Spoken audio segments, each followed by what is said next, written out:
총회 참석차 한국에 다녀왔는데요. 제가 없는 동안 교회를 지켜주시고 또 기도해 주시고 또 예배를 인도해 주신 우리 김연수 목사님과 성도 여러분께 감사를 드립니다. 한국 리서치가 2018년에 즉 팬데믹 이전에 조사한 여론조사 결과가 있습니다. 한국의 종교 현황인데요. 그때 개신교는 한국의 종교 분포 가운데 22%를 차지하고 있었습니다. 천주교는 12%, 그리고 불교는 17%로 나와 있습니다. 팬데믹이 끝난 2024년에 조사를 해보니 개신교는 2%가 줄은 20%가 되었고요. 천주교는 12에서 1%가 줄어서 11%가 되었고 불교는 변함없는 것으로 나타났습니다. 2%가 팬데믹 기간에 줄었다는 것입니다. 여러분 2% 하니까 굉장히 작은 숫자 같지만 한국의 인구를 5천만으로 보면 그 숫자는 거의 20만에 가까운 인구가 됩니다. 한국의 개신교 인구가 그렇게 줄었다는 것입니다. 그러면 해외에 있는 교포들은 어떨까요? 우리가 속한 해외 한인 장로회의 총회 분포를 보았습니다. 2019년에는 전 세계적으로 약 470개 교회가 가입하고 있었고 성도는 8만 명으로 이렇게 집계가 되었습니다. 그런데 2024년의 통계를 보면 교회 수가 70교회가 줄었고요. 성도는 거의 2만 명이 넘게 줄었습니다.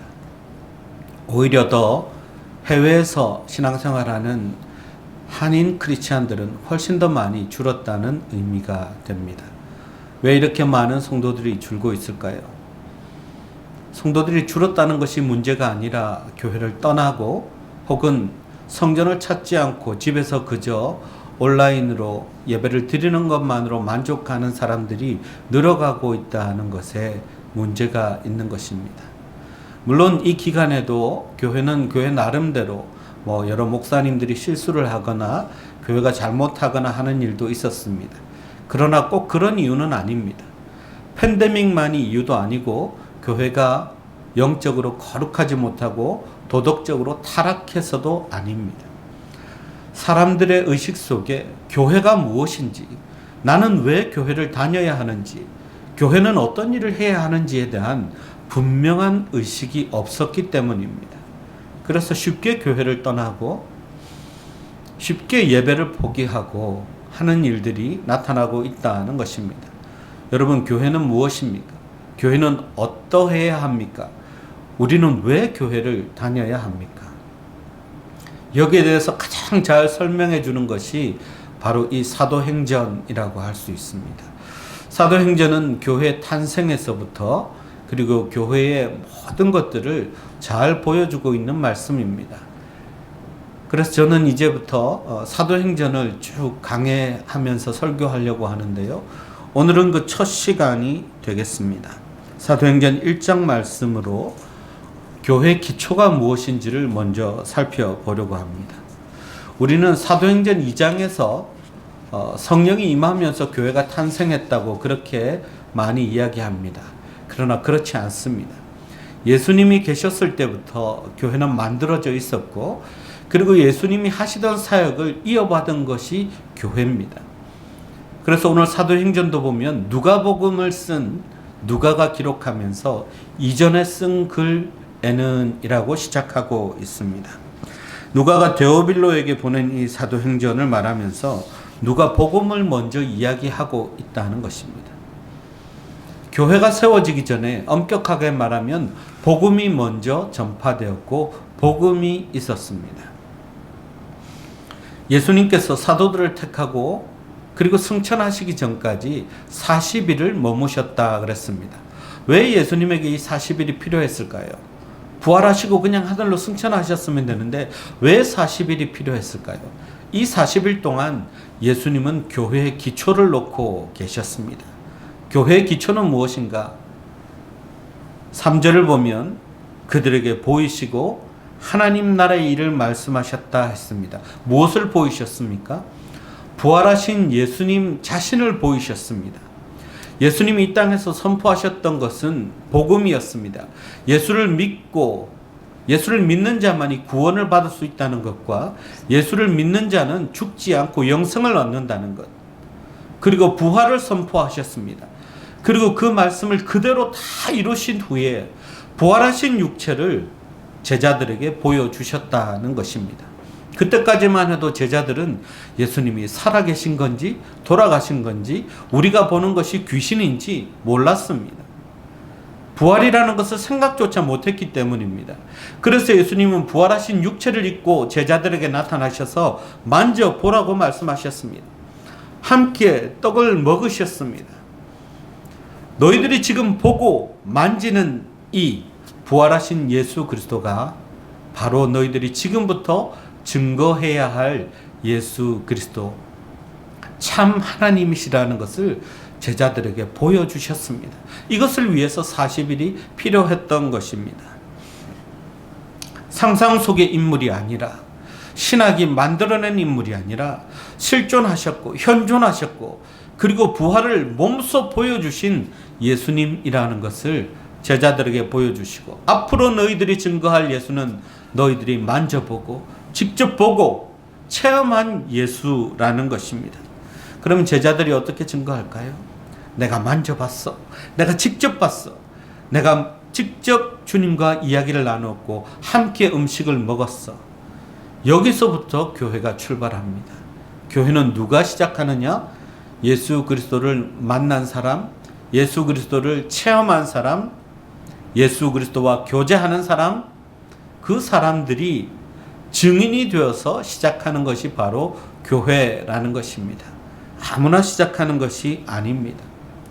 도덕적으로 깨끗한 사람이라고 얘기하지 않았습니다. 세상에서 많이 배운 학식이 높은 사람이라고 이야기하지도 않았습니다.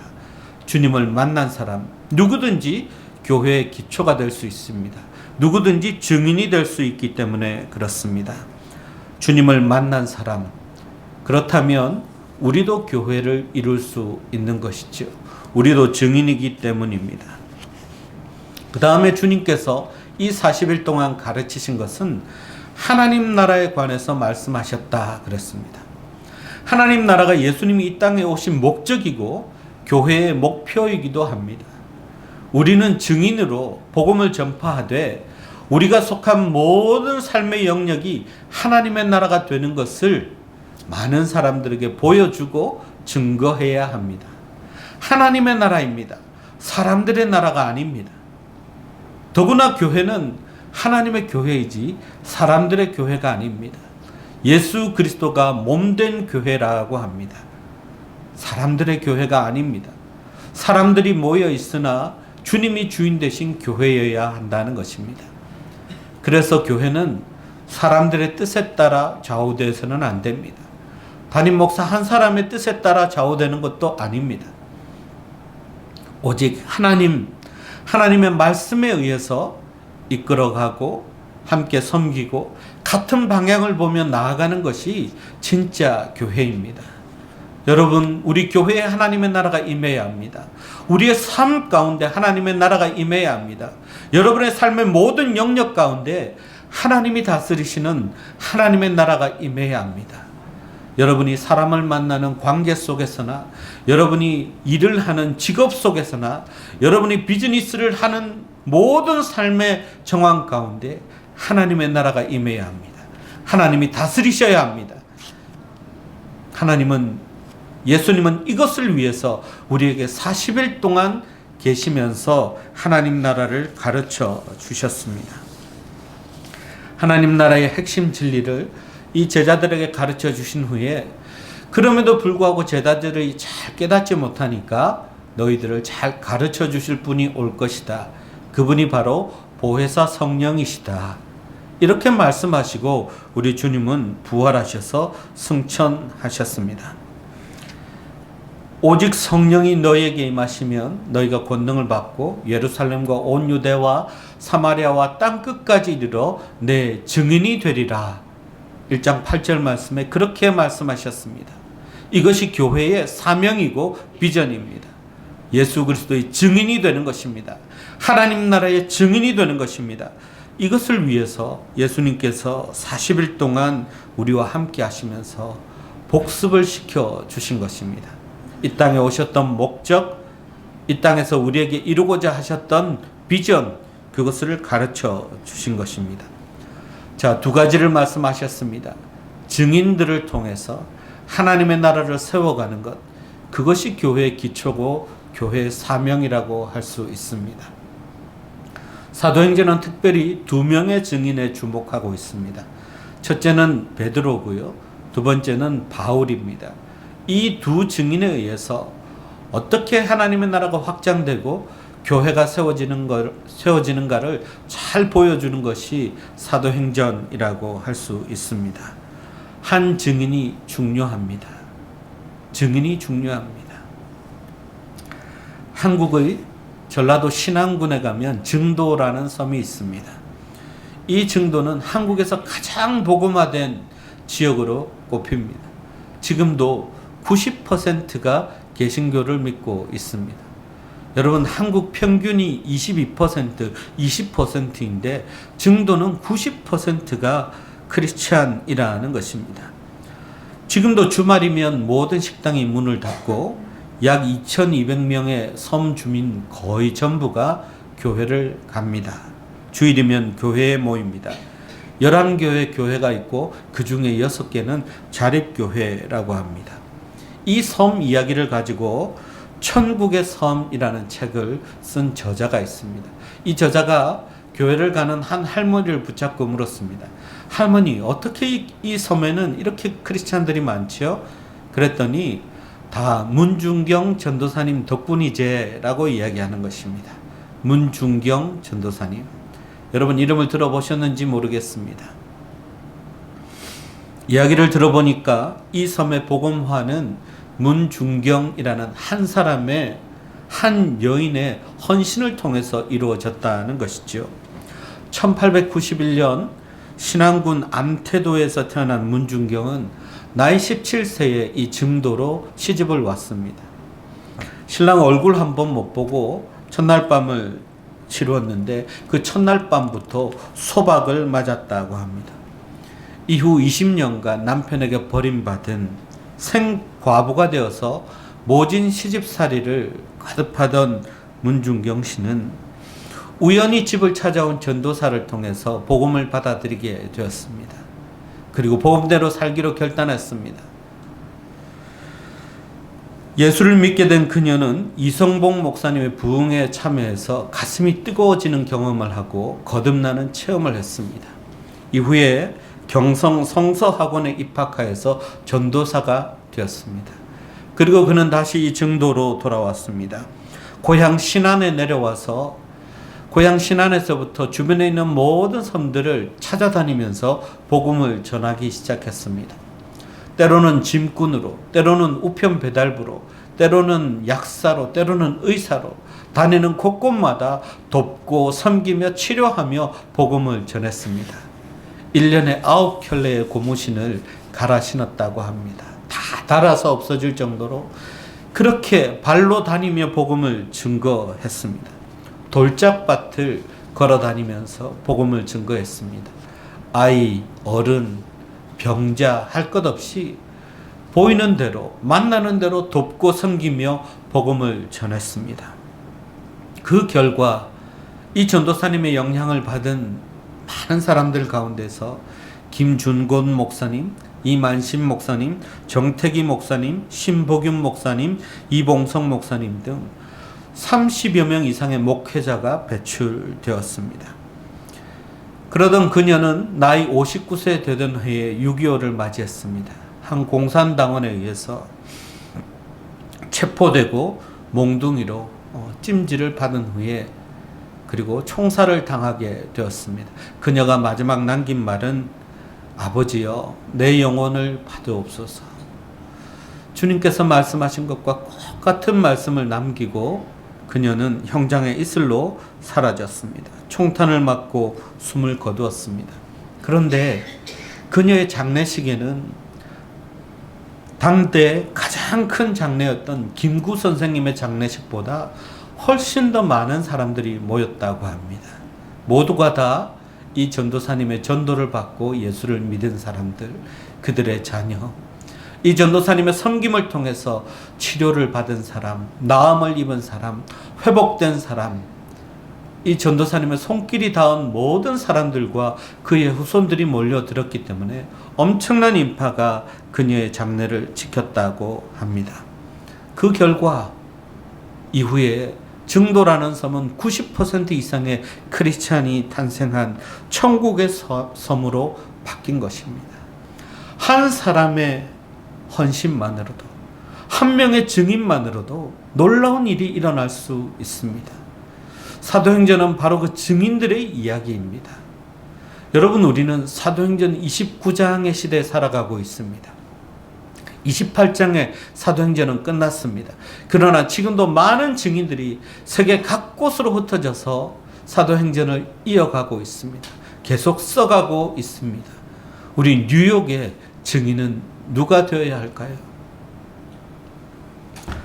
8절에 나오는 증인이 되리라는 예수님의 선포와 약속은 복음서에서는 좀 더 구체적으로 표현되어 있죠. 마태복음 28장 19절에서 20절을 보면 그러므로 너희는 가서 모든 족속으로 제자를 삼아 아버지와 아들과 성령의 이름으로 세례를 베풀고 내가 너희에게 분부한 모든 것을 가르쳐 지키게 하라 라고 되어 있습니다. 증인은 무엇하는 사람입니까? 증인은 제자 삼는 사람입니다. 증인은 세례 주는 사람입니다. 증인은 가르쳐 지키게 하는 사람입니다. 이것이 증인된 우리가 해야 될 일입니다. 교회는 바로 이 기초 위에 세워지는 것입니다. 제자를 삼는다는 것은 무엇일까요? 제자 양육합시다 해서 사람을 불러서 계속해서 기독교의 교리를 가르치는 것이 제자 삼는 것일까요? 꼭 그것만을 말하는 것은 아닙니다. 나와 만나는 사람에게 영적인 멘토가 되어주는 것입니다. 그래서 그가 필요한 모든 영적인 필요를 채워주는 것입니다. 여러분, 제가 이번에 한국에 갈 때 하나님 앞에 기도한 것이 있습니다. 하나님, 꼭 만나야 할 사람을 만나게 해주십시오. 귀한 시간인데 그저 의미 없는 만남으로 시간을 허비하고 싶지 않았기 때문입니다. 근데 참 놀라운 일들이 있었습니다. 우연히 만나게 되고 소식을 듣게 되고 해서 저를 꼭 만나고자 하는 사람들이 있었습니다. 그래서 만났는데요. 무려 제가 한국을 떠난 지 이제 19년이 되어 가는데 19년 전에 이렇게 목사와 성도로서 교제를 나누었던 분들, 연세는 이제 70이 넘은 분도 있고 저보다 훨씬 연배가 많은 분들이지만 그분들과 19년의 공백이 정말 무색할 정도로 하나님에 대해서 많이 얘기하고 그동안 경험한 하나님에 대해서 간증하고 고백하고 그리고 좋았던 시절을 추억하는 참 은혜로운 시간을 가졌습니다. 마치 어제 만난 사람인 것처럼 하나님에 대해서 이야기하는데 거침이 없었어요.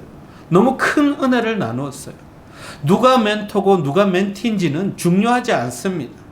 서로 제자 삼고 서로 섬겼기 때문에 주님의 가르침을 나누는 모든 관계들 속에서 그 제자 삼음의 놀라운 원리들을 다시 한번 생각해 보게 되었습니다.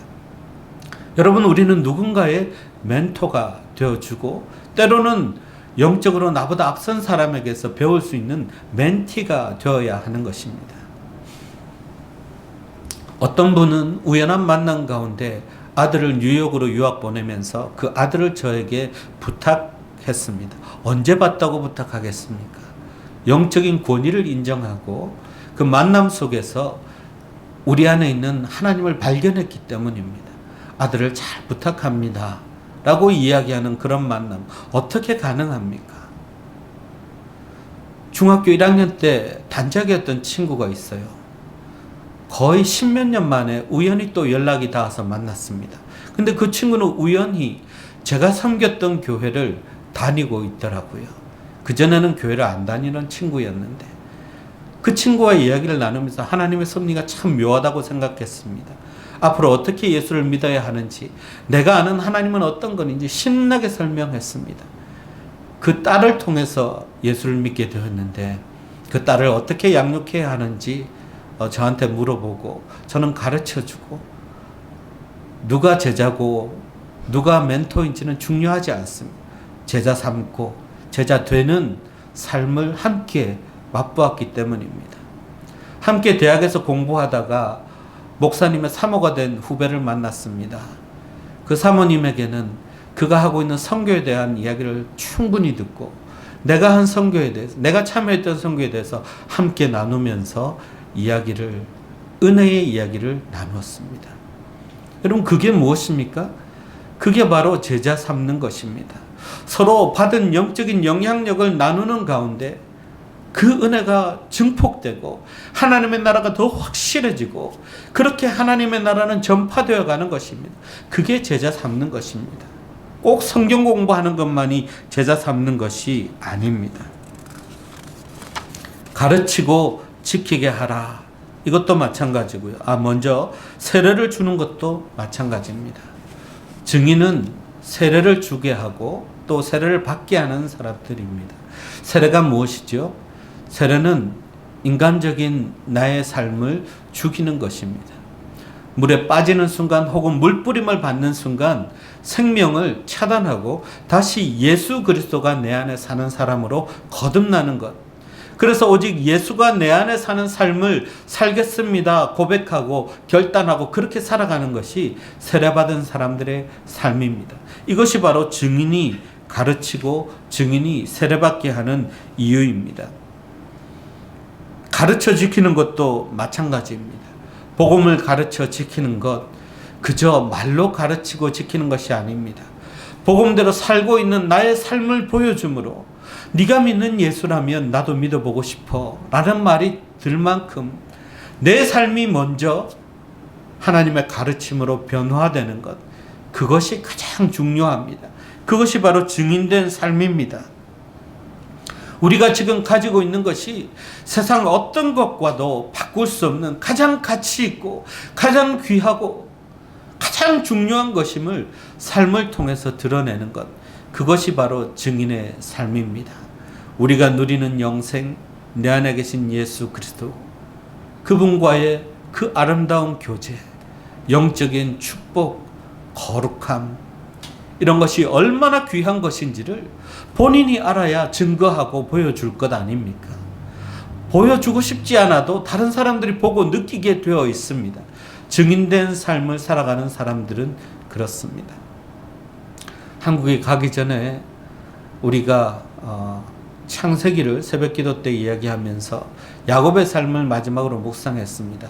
저는 한국에 있는 동안 내내 이 말씀을 계속 묵상했습니다. 야곱의 삶이야말로 증인된 삶을 보여주는 것입니다. 하나님을 만났기 때문에 정말 사기꾼 같고 비열하고 속고 속이는 그 삶이 완전히 바뀌어서 마지막에는 애굽 왕 바로까지 축복하는 존재로 바뀝니다. 이것이 바로 증인된 사람의 삶입니다. 이것이 하나님의 나라를 증거하는 방법인 것입니다. 여러분, 야곱이 한 것이 무엇이 있습니까? 계속 고난받은 것밖에 없습니다. 그러나 그 고난을 통해서 그의 믿음의 그릇이 계속 커졌습니다. 그 그릇은 영적인 축복을 담는 그릇입니다. 하나님이 그에게 끝없이 복을 부어주셨기 때문에 그가 마지막에 한 일은 자식들을 축복하는 것이었습니다. 그리고 심지어 애굽 왕 바로까지 축복하는 것으로 그는 그 삶을 마감합니다. 이것이 크리스찬의 삶입니다. 하나님의 사람들이 배우고 본받아야 할, 그렇게 살아야 할 크리스찬의 삶입니다. 수많은 고난 가운데에도 하나님을 경험하면서 영적인 축복이 쌓여서 나보다 더 많이 가진 사람, 여러분 바로를 생각해 보십시오. 당대 가장 많이 가진 사람입니다. 최고의 자리에 있는 사람입니다. 그러나 하나님 보시는 기준에는 그렇지 않습니다. 야곱이 가장 많이 가진 사람입니다. 하나님을 소유했기 때문입니다. 이스라엘이라는 이름을 부여받은 하나님의 백성이라는 그 위치와 그 자리와 그 권세가 세상의 어떤 왕보다도 높은 위치이기 때문에 야곱이 바로를 축복합니다. 세상의 왕이 아니라 영적인 이 땅의 왕이 하나님의 자녀, 이 세상의 왕 되신 하나님의 자녀인 우리가 이 세상의 많은 사람들을 축복하는 것입니다. 이것이 크리스찬의 삶입니다. 이것이 증인된 삶입니다. 우리보다 많이 배운 사람, 많이 가진 사람, 그러나 하나님이 없는 사람, 그 사람들에게는 하나님이 필요합니다. 누구라도 하나님이 필요합니다. 그 사람들에게 증인된 우리가 다가가서 복음을 전하고 증인된 삶을 통하여 그들을 하나님 앞으로 이끌어야 합니다. 그리고 그들도 우리처럼 하나님의 복을 받는 사람들이 되도록 축복해 줘야 합니다. 그것이 크리스찬의 삶입니다. 그것이 교회의 기초가 되어야 합니다. 사랑하는 성도 여러분, 우리는 복음을 증거하기 위해서 주님께 부름받은 증인의 역할을 감당하라고 부름받은 사람들입니다. 우리는 증인으로 살아야 합니다. 증인 한 사람이 한 지역뿐만 아니라 세계 만방을 변화시킬 수 있는 능력을 가지고 있습니다. 하나님이 함께 하시기 때문입니다. 여러분, 우리는 누군가에 의해서 또 다른 증인에 의해서 복음을 받은 사람들입니다. 이제 여러분이 받은 복음을 누구에게 전할 것입니까? 여러분이 경험한 하나님을 누구에게 가르쳐 줄 것입니까? 여러분이 그 숱한 고난에도 지켜온 이 믿음 안에 있는 영적인 복을 누구에게 전할 것입니까? 이 교회를 통해서 우리가 하나 되어서 이 교회를 통하여 하나님이 허락하신 놀라운 영적인 축복을 우리가 함께 전해 주어야 할 것입니다. 우리는 오직 그리스도만 증거하고 주님만 높이는 증인된 삶을 살아가는 하나님의 자녀들이 되어야 할 것입니다. 기도하겠습니다. 하나님, 우리는 증인입니다. 예수를 위해 살고 예수를 위해 죽고 내 삶에 오직 하나님의 나라가 이루어지도록 모든 삶의 영역 가운데 주님을 주인으로 삼는 그런 증인들이 되기를 간절히 원합니다. 우리 교회가 증인의 공동체가 되게 하여 주옵소서. 증인으로 살아가는 모든 성도들 되도록 역사하여 주옵소서. 영적인 복을 나눠주는 모든 증인들이 될 수 있도록 역사하여 주옵소서. 예수님의 이름으로 기도하옵나이다. 아멘.